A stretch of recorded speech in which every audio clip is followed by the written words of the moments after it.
খুলনা প্রকৌশল ও প্রযুক্তি বিশ্ববিদ্যালয়ে সাম্প্রতিক ঘটনাবলীর পরিপ্রেক্ষিতে সংকট নিরসন এবং শিক্ষা কার্যক্রম দ্রুত শুরু করার লক্ষ্যে বিশ্ববিদ্যালয়ের উপাচার্য এবং উপ উপাচার্যকে দায়িত্ব থেকে অব্যাহতি প্রদান।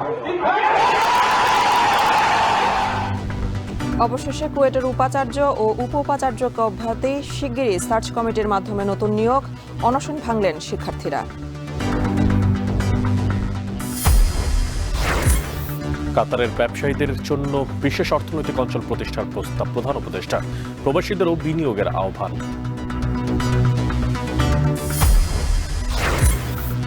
বেপরোয়া ব্যাটারি চালিত রিকশা তোয়াক্কা করে না আইনের, শুধু ঢাকা গাজীপুরে ভাড়া থেকে দৈনিক আয় 120 কোটি টাকা, নিবন্ধনের আওতায় আনার দাবি।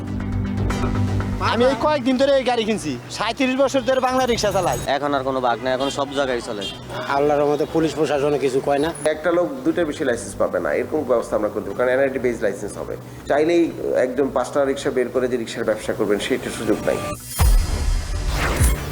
গত এক বছরে আশানুরূপ সাফল্য সিলেট গ্যাস ফিল্ডের উৎপাদন বেড়েছে 41 মিলিয়ন ঘনফুট, 600 কোটি টাকা ব্যয়ে চলছে অনুসন্ধান কার্যক্রম। এবং রানা প্লাজা ধসের এক যুগেও শেষ হয়নি বিচার, শুধু স্মরণেই সীমাবদ্ধ দিনটি।